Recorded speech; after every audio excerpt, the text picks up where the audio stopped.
gamers, tudo bem? Aqui é o Fel Campos e vocês pediram, vocês mandaram e agora está aqui a parte 2 do review do material do Vinzão falando sobre a ferradura.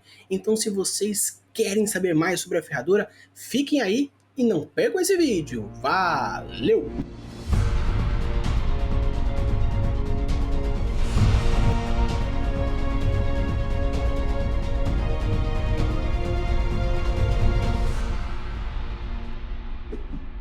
Alô, Builders! Então estamos de volta aqui com Analisando a Ferradura parte 2. Vocês pediram, mandaram bastante no meu privado lá no Instagram, então a gente vai continuar aqui a análise da ferradura, aproveitando que está saindo os episódios da pré-temporada, né, a fase antes da lua e depois a lua sangrenta que a gente está esperando há tanto tempo. Então, só fazer um adendo pequeno aqui sobre relação ao mapa. Quando saiu o meu review, o Vinzão ele assistiu, foi bem legal, ele até deixou no comentário lá no episódio. Se você ainda não viu a primeira parte, eu vou deixar aqui o card na descrição para que você veja a primeira parte, depois você vem aqui para assistir essa continuação. E ele fez um adendo que lá ele mandou no WhatsApp, que na verdade não é que era um continente pangeico que bateu um meteoro e quebrou fazendo dessa forma, mas sim quando o meteoro bateu no planeta, o continente se ergueu, fazendo todas as movimentações das placas tectônicas e tudo mais. Então, acredito que nessa região mais do sul, eu vou pedir para o meu editor dar um zoom nessa região e fazer um círculo para vocês. Acredito que possa ter alguns mistérios relacionados a esse impacto, esse meteoro que fez o levante do continente. Então, sabendo mais sobre informações, vou cutucar um pouquinho mais o Vinzão para ver se eu consigo mais informações sobre esse meteoro, sobre esses mistérios extraplanares, né? Mas não de planos, mas sim de planetas, esse extraterrestre, vamos dizer dessa forma. Eu trago mais informações para vocês sobre a ferradura, beleza? Então aqui comprometido para vocês, eu vou falar um pouco sobre a Phantasverna. É uma coisa bem interessante, obviamente, como eu fiz no episódio anterior, eu não vou deixar o material, né, totalmente para vocês, vou deixar o link na descrição, caso você queira comprar esse material para poder mestrar para os seus jogadores, apenas vou deixar essa imagem para representar a Phantasverna e vou falando um pouquinho sobre algumas informações interessantes. Então é um negócio bem legal quando a gente fala da Phantasverna, obviamente é o começo falando sobre o nome. Obviamente, Phantasverna, essa associação de fantasmas com taverna, e é bem legal porque quando a gente pega a história da Phantasverna, uma coisa interessante sobre a história da Phantasverna é que ela foi a primeira taverna de Nova Gala e antes ela tinha um outro nome, chamava a Taverna da Vaca Magra, né? Porque provavelmente, historicamente falando, eram os momentos onde a galera estava no início da cidade, então vacas magras faz todo sentido por essa questão de no começo dessa fase de Nova Gala. E um negócio que eu achei bem interessante sobre isso é que se você for pegar a história do surgimento do nome, olha que interessante. Até 20 anos atrás, buscando se livrar dos fantasmas que assombravam a Phantasverna, né, essa taverna, que antigamente chamava Vaca Magra, Eric Casaberta contratou um grupo de aventureiros para conseguir sais e incensos mágicos para fim de realizar um ritual que expulsaria os fantasmas do local. O que ele não contava era que o pergaminho com o ritual que ele havia adquirido era falso, então ele conseguiu foi que muitos fantasmas ficassem visíveis para os fregueses.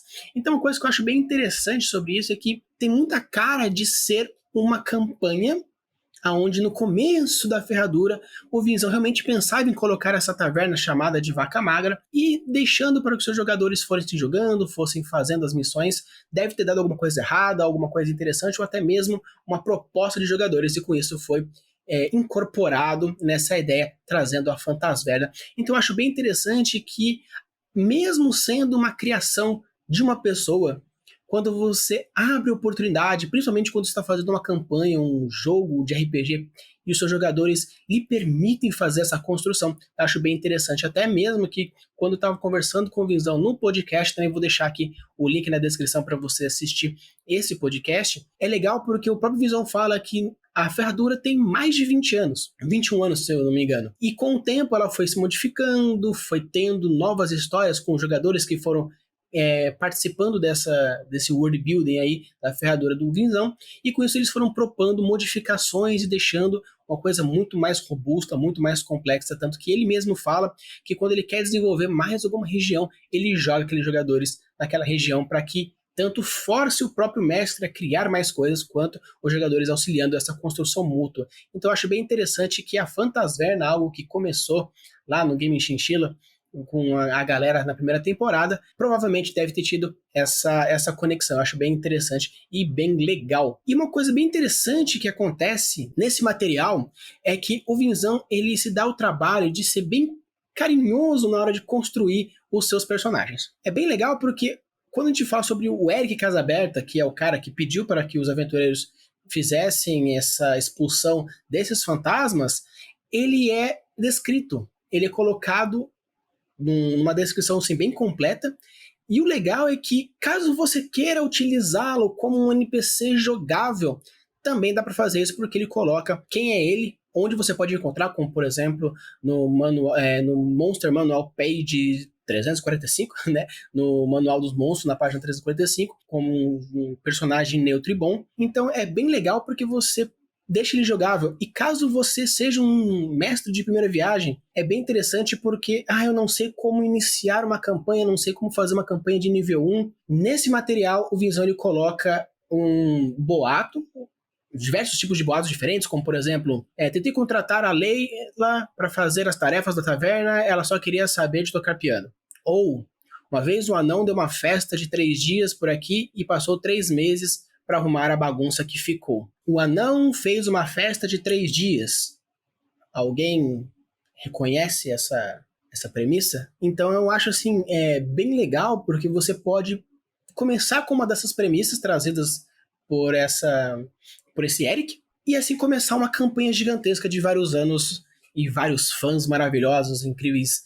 Então eu acho bem interessante que você pode utilizar disso para com várias coisas. Até mesmo você tem outros personagens bem interessantes, como por exemplo a própria Leila Rio Branco, Fazul, o pobre. E o mais legal também é que o Vinzão, além disso, ele coloca também os fantasmas. Se você quiser fazer campanhas relacionadas com os fantasmas das Fantasvernas, ele também coloca tanto a descrições de todos os fantasmas, caso você queira colocar todos eles, e também ele coloca alguns pontos que você pode colocar essa interação com um ou com o outro. E obviamente, como uma taverna, você pode deixar ela como realmente uma taverna. Então, ele também coloca essas questões de o valor da diária, os preços dos produtos.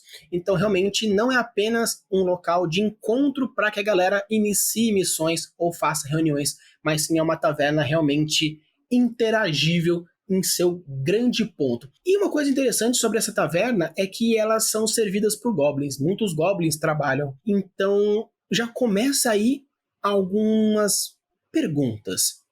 Por que os goblins escolheram a Fantasverna para ficar ali?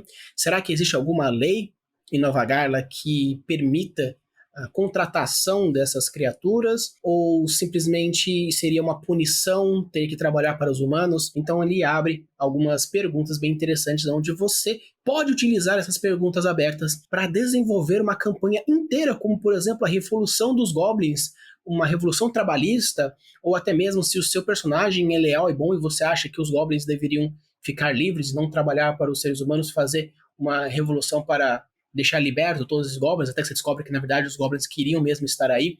Então você pode fazer diversas campanhas abertas nesse ponto, e é bem legal que da mesma forma que os fantasmas e os personagens são interagíveis, os goblins também são interagíveis, então você pode fazer diversas tretas diferentes. Ou, por exemplo, pode não acontecer nada, você pode um goblin começar a caçoar de um personagem, ou de um aventureiro, ou de um NPC, ou entre eles, ter uma briga, até chegar no ponto de ter uma revolução total entre os goblins mesmos, que eles decidiram fazer isso e destruir a cidade como um todo, começando pela Fantasverna. Então eu acho muito legal, bem interessante, porque todos esses pontos são totalmente interagíveis. Então, quando você for construir uma taverna, quando for construir um local, algo muito importante é você entender qual é a função daquele local. Eu também vou deixar aqui no card um episódio que eu falo sobre essa questão das funções do espaço. Um deles é a questão de fazer com que a história vá para frente e ambientalização. Então, eu acho bem legal, porque você pode utilizar disso e você deve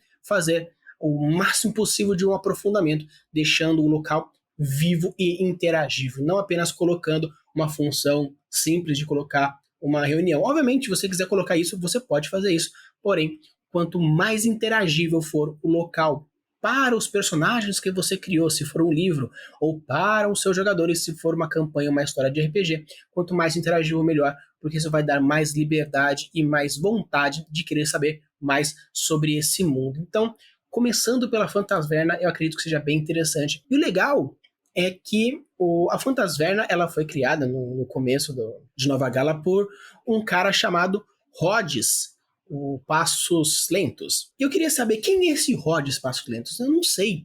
Então, se vocês quiserem, deixem nos comentários, eu vou dar uma caçada e perguntar pro Vinzão para trazer mais materiais do submundo para falar aqui para vocês nessas reviews que eu vou fazendo dos mundos.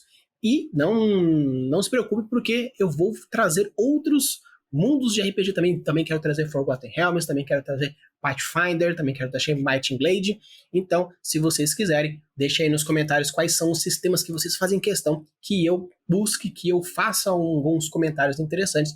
É bem legal que a gente vai trazendo e vai fazendo algumas relações bem interessantes. Então, seguindo aqui, a gente vai para o Minotauro Oco. O Minotauro Oco também é uma taverna que, depois que os aventureiros começaram a ficar um pouco mais ricos, vamos dizer dessa forma, eles ficaram seguindo mais este local. Obviamente, porque Minotauro Oco ele é mais nobre, tanto que o Opal Kael, ele é o responsável por essa taverna. E é bem legal porque uma coisa interessante é que, como a gente já sabe, na Ordem da Lotus, o Kael não é qualquer coisa. Então, já começa aí aquelas construções de amarramentos que você pode fazer. Você pode colocar as organizações, você pode colocar alguns mistérios. E como que eu faço para que essas organizações super cabulosas façam relação com os meus jogadores? Faça com que uma dos membros seja o dono da taverna ou um frequentador. Então, é uma coisa pequena, porque por que não um cara cabulosão, ele não gosta de beber rum ou pinga ou qualquer coisa nos finais de semana ou para relaxar depois de um dia intenso de trabalho. Então eu acho bem legal simplesmente nesse ponto. E o legal do Minotauro Oco é, obviamente, começando pelo nome, onde existe até mesmo explicado pelo mestre no episódio que é Minotauro Oco, porque tem um grande minotauro de madeira que a galera tem e bate para trazer boa sorte. E esse é um ponto bem legal, porque o nome remete a uma estrutura física, que se remete a uma lenda, a um misticismo, que é simplesmente da mesma forma que existe a expressão bate na madeira, né? Que, nossa, falou alguma coisa que não é tão legal. Bate 3 vezes na madeira para espantar esse mau agouro. Então, por que não você pegar essa ideia e transformar algo muito mais grandioso, transformando isso num nome? Então eu acho bem legal a galera colocar esse ponto do Minotauro Oco, trazendo vários pontos diferentes, e da mesma forma que acontece na Fantasverna, também acontece no Minotauro Oco, por ser algo estupidamente interagível, porque existem vários pontos diferentes. E a origem do Minotauro Oco é o Kael, né, o bardo, o Opal Kael, ele retornando da última jornada como aventureiro, decidiu abrir uma taverna para abrigar mais diversos tipos de aventureiros, aonde hoje se encontra o Minotauro Oco. Existia uma estátua de um Minotauro num passado remoto. Kael então se lembra dela e usa dessa questão e faz esse ponto. Então eu acho bem legal, porque a motivação para o Kael construir a Fantasverna não, o Minotauro Oco, da mesma forma que ele, como aventureiro, gostava de chegar no final dos dias, final das missões, chegar numa taverna boa, acolhedora, aconchegante, bem estruturada, então ele decidiu fazer isso para os aventureiros de começo de campanha. Então eu acho bem interessante. E é bem legal porque existem diversos tipos de personalidades que nós encontramos aí. O Kael, nós temos Mariluna, nós temos o Derek Manos, né? O Derek aí aparecendo de diversos pontos que a galera fala que o Derek, na verdade, ele é o grande vilão da campanha, na verdade. Então, quem sabe, só saberemos num futuro próximo, quando chegar aí a 4ª temporada. Nós também temos o Zou e o Ardo Conchanis. Então, assim, da mesma forma que tem diversos personagens na Fantasverna, também existe aqui no Minotauro Oco. E da mesma forma, o Vinzão também se deu ao trabalho de colocar todos os personagens interagíveis. Então você consegue construir qualquer ponto em qualquer lugar. Ah, mas não, ele decidiu começar pelo Derek, começar pelo Kayle. Ok, porque ele já tinha uma projeção futura querendo apresentar a Ordem da Lotus mais pra frente, então faz todo sentido porque, né, o Kayle faz parte da Ordem da Lotus nesse ponto. Mas por que não você coloca esses personagens? Porque também, como no outro, ele também coloca umas descrições bem interessantes sobre cada um deles. Então, você pode começar a campanha por qualquer um. E você pode aprofundar esse personagem da maneira que você quiser. Por exemplo, esse Ardo, ele diz aqui que é um navegador, porque não pode ser um cara que ele está querendo fazer um ritual para trazer uma grande entidade do tipo Cthulhu, das grandes profundezas, e ele, na verdade, ele é um grande vilão, como, por exemplo, Ludwig. Então você pode trazer diversos pontos diferentes, começando com coisas pequenas e totalmente interagíveis. Então eu acho bem legal, porque quando o Vinzão faz um local, ele faz um local com um objetivo primário, como, por exemplo, essas tavernas, tanto o Minotauro quanto a Fantasverna, transformar num local para que a galera consiga fazer essas reuniões, se encontrar e fazer os encontros aleatórios. Mas também ele faz como ponto de ligação diversos outros personagens, diversas outras instituições fazendo conexões a esses locais diferentes, dando margem para os jogadores e para os mestres poderem utilizar das criações de pontos diferentes, puxando pontos diferentes, criando novas tramas, criando novos acontecimentos. Então, quando você for fazer uma estrutura, reforçando novamente, tanto aqui no Minotauro quanto a Fantasverna, dê possibilidades, abra caminhos, deixe tentáculos abertos para que a galera consiga se amaranhar e fazer novas campanhas maravilhosas. Então, sempre quando for construir alguma coisa, crie uma função, e de preferência mais do que uma função, porque quanto mais funções interligadas você coloca nesse ponto, seja diretas ou indiretas, diretas como, por exemplo, é uma taverna, é um hotel, é um ponto de encontro, é uma sede secreta, mas também indiretas, como, por exemplo, um local onde o personagem desenvolve um laço amoroso, ou é um local onde você descreve a personalidade, porque a pessoa vai lá diversas vezes naquele bar, pede diversas vezes aquele mesma coisa. Será que você não quer mostrar como personagem metódico, por exemplo? Então você pode tanto colocar funções narrativas para aquele local, mas também funções para o próprio enredo. Então eu acho bem interessante, bem legal você fazer essa construção, deixar sempre aberto para que a galera consiga fazer essas modificações. E agora, seguindo, nós vamos para o Necromante, o jogo. E é bem legal porque o Necromante ele aparece mais de uma vez, e o negócio interessante é que é o seguinte, o Vinzão fez com que o Necromante fosse quase que um jogo totalmente jogável. Ele, no livro, pelo menos, no PDF, onde ele descreve algumas cartas, alguns jogos. Você pode fazer um jogo simples, como, por exemplo, jogar um D10, cada um joga um D10 para saber quem ganha, mas também você pode utilizar de estratégia. Então, deixa aberto para você futuramente criar o seu jogo Necromante, fazer realmente um baralho, da mesma forma que no jogo do The Witcher existe o jogo dentro do The Witcher, o jogo de cartas, o Gwent, e futuramente a galera fez um jogo, tanto jogável dentro do The Witcher quanto fora do The Witcher. Então não impede de você futuramente também criar o jogo Necromante, ou o Vinzão também criar o jogo Necromante. Então, se você quiser que esse jogo saia futuramente, também deixa nos comentários, que daí eu aproveito e dou uma... Assim, ô Vinzão, vamos criar o jogo Necromante, vamos criar as cartinhas, fazer realmente algo jogável para que a galera consiga criar uma mini estratégia, ou até mesmo brincar com os amigos quando simplesmente tiver um tempinho para jogar o Necromante. Então eu acho bem legal porque o Necromante, se você for ver, ele é um personagem, né, uma classe maga, que faz com que os mortos cresçam.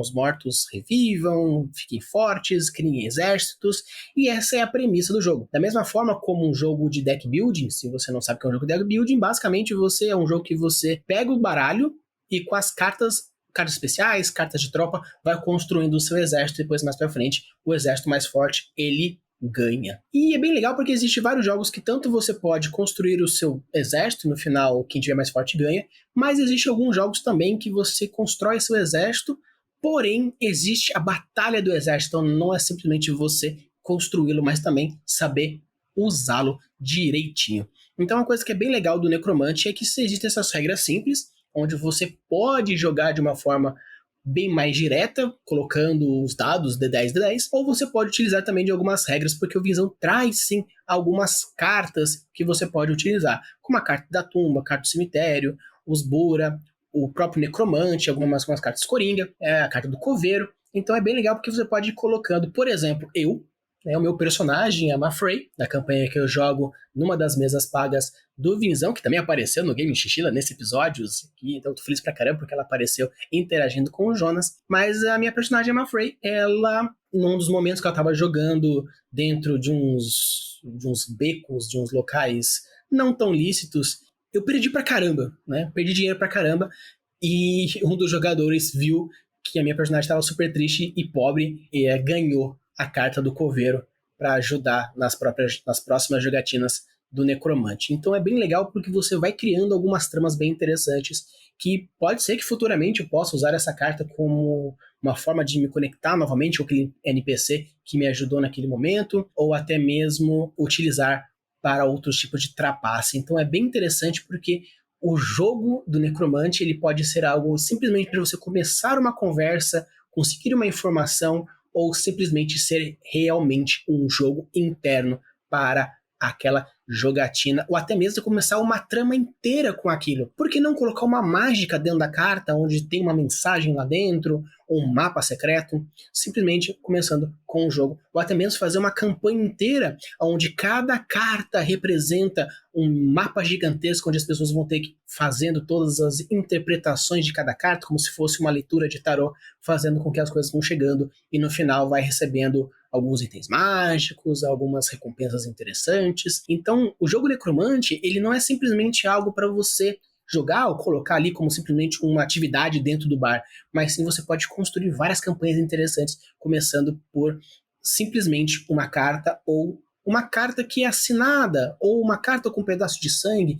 Traga curiosidade para a galera, utilizando de diversos pontos diferentes, e nisso a gente vai construindo diversas campanhas bem legais, obviamente começando aí com um simples jogo de carta como o do Necromante. Então, né, para terminar, nós temos aqui os Dragões de Paretia, e é bem legal porque já começa com essa imagem linda, maravilhosa, com diversas cores, trazendo aí um yin-yang bem legal. Então eu vou falar rapidinho sobre todos os dragões que tem aqui nesse material. Alguns, obviamente, vocês conhecem, outros não, então esperem que eles possam aparecer mais nessas próximas campanhas. Então vamos começar pelos dragões mais interessantes. Existem várias histórias que eu posso trazer mais profundamente sobre cada um dos dragões que eu consegui mais informações, como por exemplo o material do Harzok. Se vocês quiserem, eu posso trazer num próximo episódio mais materiais. Então, se vocês querem a parte 3 da ferradura, deixe também nos comentários que vocês querem a parte 3, ou mandem para mim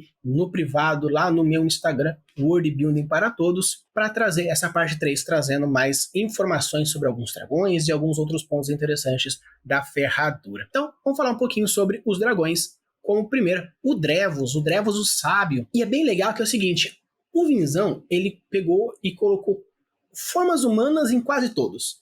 Aqueles que não tiverem uma forma humana tem um porquê. E é bem legal, porque assim, quase todos os dragões são milenários. Nós temos os Drevos com 1470 anos, o Harzok com 1420, o Soraste com 1220, a Tama de 1370. Então temos diversos dragões diferentes. E o legal é que as formas humanoides dos dragões não necessariamente são humanas. São apenas formatos humanoides, como por exemplo, o Drevos é um Azimar, o Soraste, por exemplo, ele é um humano, o Harzok, ele é um elfo, o Vazik, ele não possui, né, a forma humana, porque é o Vazik, o covarde, então ele fugiu das suas responsabilidades e com isso ele teve como punição perder a forma humana. Mas o Cormos, por exemplo, Cormos, o Bárbaro, ele é um meio orc, a Tama, ela é uma humana, a Lunsa, ela é uma humana também, Farik é um anão. Então, nós temos diversos dragões diferentes, com diversos pontos diferentes. E o legal é que o Vinzão, ele colocou uma mescla de vários tipos de dragões diferentes. Nós temos cromáticos, nós temos metálicos, e também colocou representatividade, não apenas no sexo, na raça, mas também vamos dizer assim, nas etnias, porque nós temos diversos tipos diferentes, com diversas tonalidades de pele diferentes, então é bem legal porque os dragões, eles representam essa diversidade tanto dos jogadores quanto das populações e etnias que existem na ferradura. Então você pode muito bem colocar algum dragão que possa representar você jogador, com as suas ideologias, com as suas identidades, mas também com os seus personagens. Então eu achei muito interessante e de muita sensibilidade do Vinzão fazer esses dragões diferentes com essas diversas representabilidades. Então eu acredito que quando você for construir, por exemplo, um panteão futuramente para o seu mundo de RPG, para a sua história, colocar algumas representatividades é bem interessante, porque da mesma forma que os deuses, eles representam os humanos, se eu trabalhar um pouco dessa mitologia, se quiserem, posso também futuramente falar um pouco mais profundo sobre essa ideia de mitologia, panteões e representatividades, então você pode colocar também nesses pontos diferentes. Então achei que seria muito legal trazer esses pontos importantes quando fosse falar sobre essa questão dos dragões, porque dragões como criaturas maravilhosamente poderosas, maravilhosamente velhas, é interessante porque elas viveram durante uma sociedade inteira e com isso elas puderam entender e ver e por isso representar dessa forma interessante. Então vou falar todos os dragões para vocês de uma forma bem rápida e resumida, para que vocês entendam toda essa pluralidade que existe dentro dos dragões de Parétia. Então, começando por Drevos o Sábio, 1470 anos, tipo dragão metálico dourado. Então, nós já temos aí um Azimar grisalho. Ele é bem interessante porque, como você pode ver, metálico dourado. Então, ele é bem gracioso, bem maravilhoso e, tipo, sábio faz toda certeza. Faz todo sentido. Harzok o Cruel, 1420 anos, cromático vermelho, um elfo aí imponente. Então, né, se vocês quiserem que eu traga mais informações sobre o Harzok, pra gente ver se a gente consegue teorizar algumas coisas para essa próxima temporada, deixa aí, comentem que a gente vai trazendo coisas bem interessantes. Nós temos aí a Tama, a Bondosa, 1370 anos, mas ela já é falecida. Então você pode, por exemplo, colocar uma campanha na época que ela era viva, ou até mesmo fazer uma campanha de por que ela morreu. Era ela uma metálica dourada e tinha a sua forma humana como uma ruiva corpulenta. Pegando aí, olha que coisa interessante. Ela era Tama, a Bondosa, porém o seu aspecto mais corpo dela era tipo uma puta mulherzona ruiva, numa pegada bem arquétipa, assim, vamos dizer assim, no estereótipo bem vikingzão, mas bondosa. Olha que legal esses contrapontos, que é bem interessante. Nós temos aí Farik o Simples, né, um dragão tipo Safira, 1320 anos, um anão negro de olhos azuis. E é legal porque, olha que legal, nós temos aí um anão negro. Então é bem interessante porque a gente já começa a mostrar novamente essa diversidade. Nós temos aqui Elzara, a Feroz, 1270 anos, também falecida, uma metálica de latão, uma humana morena alta e forte. Então nós temos, né, falando aí, diversos tipos diferentes de dragões e é bem interessante. Temos Sorast, o meticuloso, 1220 anos, metálico prateado, um humano moreno do estilo Sawick. Então, novamente, pegando aí as representatividades tanto fora quanto dentro do mundo da ferradura e do nosso, por exemplo. Nós temos o Vazig Covarde, como eu comentei, não possui uma forma humanoide por ter fugido das suas atribuições, é um cromático verde, 1170 anos. Nós temos o Cormus, o Barbo, 1120 anos, metálico bronze, meio orc de pele caramelo. E é bem legal porque os meio orcs de pele caramelo, eles têm aí uma função interessante, historicamente falando, em uma região da ferradura. Então, você já começa novamente a entender, pegar um pouco da criação que o Visão também fez, colocando aí para vocês. Nós temos a Lunsa, a Flor, também falecida, 1070 anos, do tipo Imperial da Terra, humanoide de cabelo arco-íris. Olha que legal, um cabelo arco-íris dentro de um mundo diferente. Então, imagina só que tipo de tintura ou tipo de magia ela poderia ter para que pudesse fazer essas estruturas.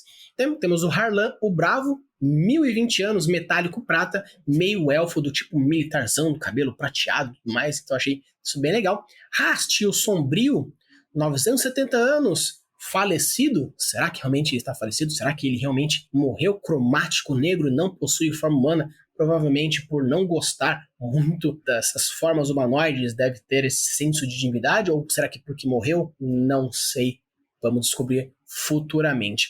Nós temos Paulus o Alegre, 920, também falecido, metálico cobre, humano careca e gordinho, trazendo esse estereótipo do gordinho alegre, também acho bem legal. Varinha, criadora, 870, dragão metálico dourada, uma anã loira, dos tipo construtora de engenhocas.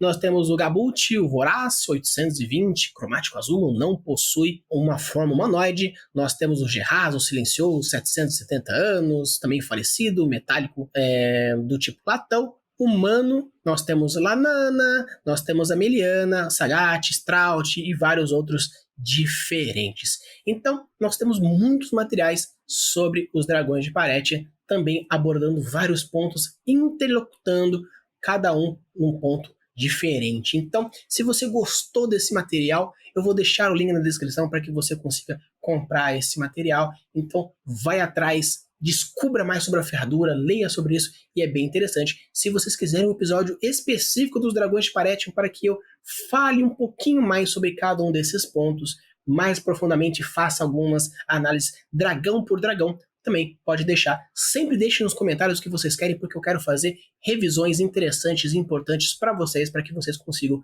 fazer essas conexões de world building e deixar os seus mundos cada vez mais incríveis, beleza? Então se chegou até esse ponto, deixa o seu like, se inscreva, ative o sininho de notificações, porque caso você deixe alguma coisa nos comentários e eu faça um episódio sobre isso, o YouTube vai avisar você que o seu episódio chegou. Usem abuso das suas criações e deixem os mundos cada vez mais incríveis. Valeu!